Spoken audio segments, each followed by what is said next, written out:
오늘은 동네 수학학원이 성공하기 위해서 어떻게 해야 되느냐에 대해서 한번 이야기해 보려고 카메라를 켰습니다. 제가 수학학원을 한 지 한 15년 정도가 됐는데, 사실은 아직까지 성공이라고 말할 수 있을 정도의 성공을 해보지는 못했습니다. 그 1인 학원으로서 한 학생들이 한 25명 정도 이렇게 되면 사실 관리하는 게 쉽지가 않고, 제 이제 에너지도 어, 어느 정도 이제 한정적이니까. 그렇게 된 상황에서 계속 이제 한 5년 전까지만 하더라도, 야, 학생들이 한 25명 넘어가면 이거 도저히 선생님을 한 명 더 뽑아야지. 그냥 혼자 하면 안 되겠는데 라는 생각을 했었습니다. 그리고 실제로 선생님을 뽑아서 한 적도 있었는데, 선생님을 뽑아서 하면은 그 선생님을 뽑은 만큼 학생들이 더 늘어나야 되는데, 오히려 학생들이 더 줄어드는 거예요. 저 혼자 할 때보다. 그래서 야, 이거 진짜 뭐 그냥 혼자 하는 게 맞는 거 아닌가, 그런 생각을 하면서 계속 혼자서 쭉 해오다가 어느 순간 제가 이제 또 내공이 조금 늘었는지 한 30명이 좀 넘어가도 그냥 이렇게 학원이 운영이 되고 학생들이 이제 관리가 되고 그렇게 되더라고요. 그래서 그렇게 운영을 하다가 한 40명쯤 되니까 도저히 안 되겠다, 좀 보조 선생님을 좀 둬야 되겠다라고 생각을 해서 보조 선생님을 두고 지금 운영을 하다가, 또 보조 선생님이 들어와서 한 두세 달 정도 있으니까 또 학생들이 빠져나가는 거예요. 그래서 지금 한 30명 정도, 이 정도로 이제 학생들이 있는데, 어, 제가 이제 한 5년 전, 한 3년 전까지만 하더라도 학원을 운영하면서 홍보를 거의 안 했습니다. 그 아파트 단지가 뭐 그렇게 이제 조성돼 있는 그런 위치가 아니고, 학교 한 두 군데 정도, 학교 한 두세 군데 정도는 있었는데, 아파트 단지는 한 단지 정도 있었고, 그리고 거의 이제 주택들로 이루어져 있어서 홍보를 어떻게 해야 될지 사실 굉장히 막연하고, 그리고 어떻게 보면은 지금 생각해 봤을 때는 그때 아파트 단지가 한 단지만 있었어도 계속 꾸준히 홍보를 했었어야 됐는데 라는 생각이 드는데, 그때는 사실은 그런 생각을 못했고, 그리고 한 3년, 2년, 3년 전부터는 블로그 홍보를 굉장히 열심히 치중을 해서 하고 있었습니다. 그리고 지금까지도 하고 있는데, 블로그 홍보는 많은 학원에서 이제 블로그 홍보는 필수라고 이제 말씀을 하시고, 그리고 그 홍보의 효과를 많이 봤다고 이야기는 하시는데, 저 같은 경우는 이제 블로그를 통해서 오신 분들도 꽤 있었습니다. 꽤 있었는데, 블로그를 통해서 오시는 분들은 간을 본다 그러죠. 이제 학원들이 이제 쇼핑하듯이 계속 여러 군데 상담을 받아보고 그렇게 이제 결정을 하시는데, 그런 분들의 이제 등록까지의 전환율이 그렇게 높지가 않은 거예요. 뭐 한 10%? 제가 뭐 이렇게 말주변도 있는 편도 아니고, 그렇다고 해서 막 과장되게 뭐 저희 학원에만 오면 무조건 성적이 올라갑니다, 이런 자신감 있는 이런 멘트들도 별로 안 날린 것 같고, 그냥 제가 가르치는 학생들 성적이 올라가는 경우도 있고 내려가는 경우도 있고, 뭐 내려간다기 표현보다는 뭐 올라가지 않는 경우도 있고, 뭐 사실대로 이렇게 말씀을 드리고 이러니까 믿음이 별로 안 갔는지, 어 그래서 전환율이 생각만큼 이렇게 많지는 않았습니다.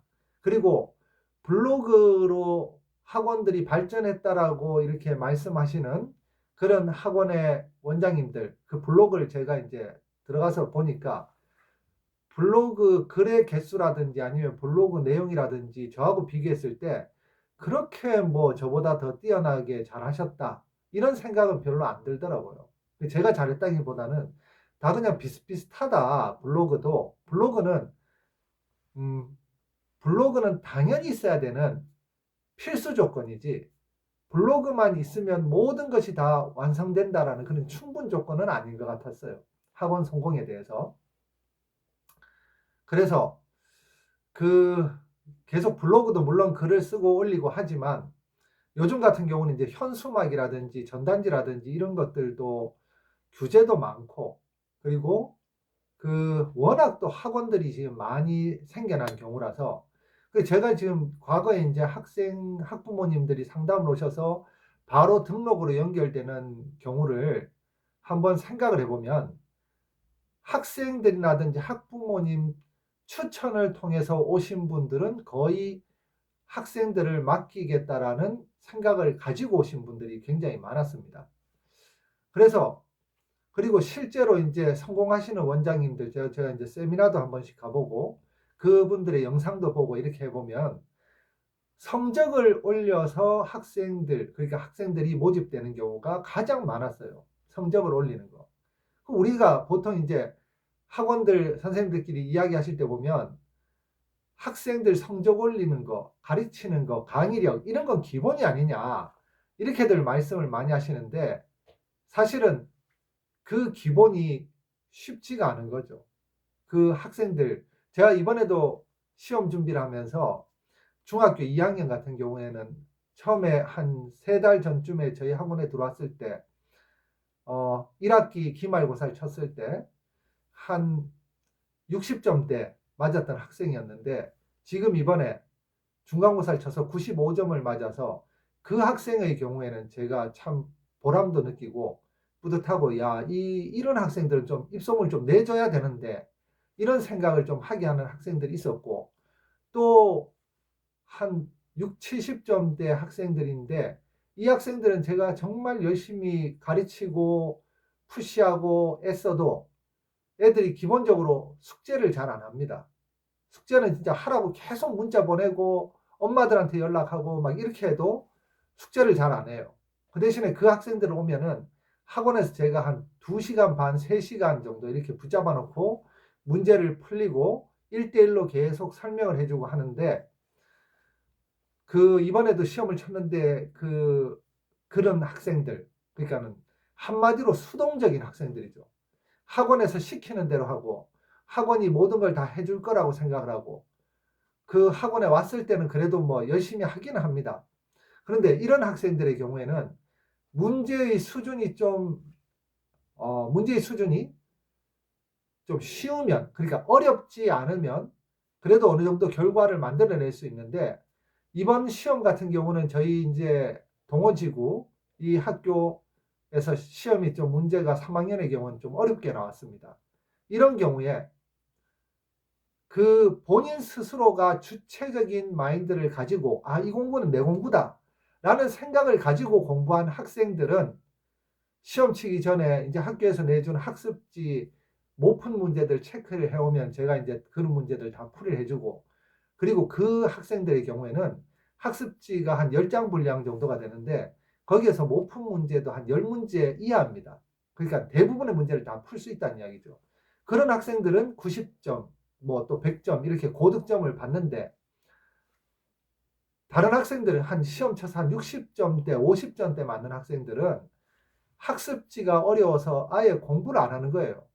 그렇다고 해서 제가 이제 그러면 학교 학습지에서 문제가 나오니까 아니 학교 학습지를 무조건 풀려야 되지 않냐라고 이렇게 말씀하실 수 있는데, 이번 학교 학습지 문제의 수준이 좀 높아서 그 학습지 문제를 바로 풀리면 이 학생들이 이해를 못하는 거예요. 이런 경우는 굉장히 좀 난감한 게, 영어 같은 경우는 사실은 영어 단어 시험이라든지 아니면 문법 암기라든지 독해라든지 이런 것들이 거의 암기를 바탕으로 하고 있기 때문에 애들을 붙잡아 놓고 학생들 계속 시키고 확인하고 못하면 이제 할 때까지 남기고 이러면 되는데, 수학의 경우에는 개념 설명해주고 문제 풀라고 한다든지 아니면은 조금 어려운 문제는 직접 다 풀어주고 다시 풀라고 하더라도 쌤, 저 못합니다. 저 모르겠어요. 모르겠어요라고 한마디 하면은 더 이상 할 수 있는 게 없습니다.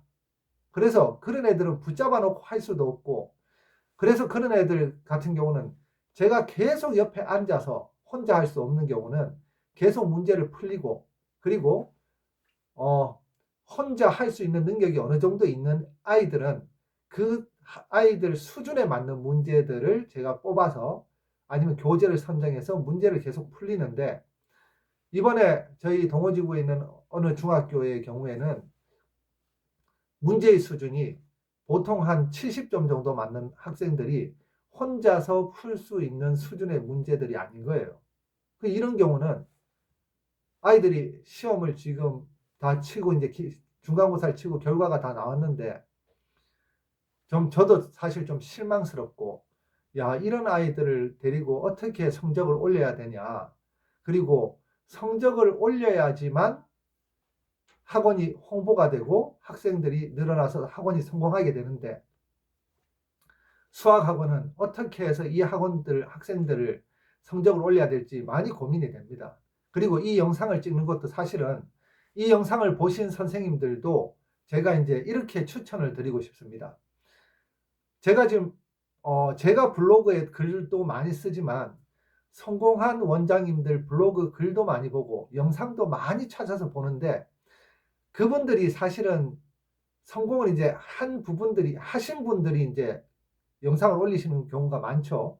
그런데 저는 이제 선생님들이 성공을 지금 현재 본인 스스로 생각하기에 성공을 아직 못 하셨다라고 생각하시는 선생님들, 그리고 제 영상을 이제 혹시 보시는 선생님들이 있으시면 저처럼 이렇게 영상을 찍어보라고 말씀드리고 싶어요. 이 영상을 찍어보면 제가 영상 한 번 찍어서 모든 것이 다 끝나는 게 아니고, 영상을 뭐 2번, 3번도 찍어보고, 영상 찍기 전에 무슨 말을 해야 될지 주제도 선정을 해야 되고, 그리고 그 대본까지는 아니지만 제가 이제 무슨 이야기를 해야 될지 생각도 하고, 그리고 그 생각한 것을 글로 써서 제가 읽는 게 아니라 제가 이제 주제만 생각하고, 그리고 나서는 제 입에서 나온 대로 이제 떠오른 대로 계속 이야기를 하고 있는데, 이런 과정들을 통해서 이제 저의 내공이 더 올라가고 있구나 라는 것을 느끼게 됩니다. 제가 지금 이제 학원에서 문제풀이 영상은 제가 한 1700개 정도의 영상을 찍었습니다. 학생들을 위한 문제풀이 영상은. 그런데 제가 학원을 운영하는 노하우라든지 이 학원 운영에 대한 그런 영상은 사실은 이번 영상이 2번째 영상입니다. 그러면서 제가 뭐 아직 성공한 것도 아니고 선생님들한테 무슨 어떤 좋은 팁을 드릴 수 있는 것도 아닌데, 제가 이런 영상을 찍어서 무슨 도움이 되겠나라는 생각 때문에 여지껏 안 찍었었다가 최근에 이제 성공한 선생님들 영상을 계속 보면서 느낀 게, 아, 영상을 찍는 이 과정이 성공의 과정이구나. 그리고 선생님들한테 제가 성공할 수 있는 팁을 드릴 수 있다면은 선생님들께서도, 이 영상을 보시는 선생님들께서도 이렇게 영상을 찍으면서 계속 노력하고 애쓰고 궁리하다 보면은 뭔가 본인들 스스로 터득하시는 것들이 있겠구나, 이런 생각이 들어서 이 영상을 찍게 되었습니다. 지금 제가 2가지를 가지고 이 영상을 지금 계획하고 찍었는데, 하나는 선생님들한테 드릴 수 있는 팁이 이렇게 학원 운영에 대한 노하우들, 이런 노하우들을 직접 선생님들도 녹화를 하시면서 한번 고민해 보시고 또 녹화를 하시면서 내공을 키워 보시라, 이런 의미로 영상을 찍었고, 또 하나는 학원이 진짜 성공하기 위해서는 진짜 기본이 학생들의 성적을 올리는 게 가장 기본인데, 그 성적을 올릴 수 있는 그런 연습 아니면 노하우, 이런 것들도 고민하는 게 영상을 통해서 더 고민하실 수 있을 거다라는 생각을 때문에 영상을 찍게 되었습니다.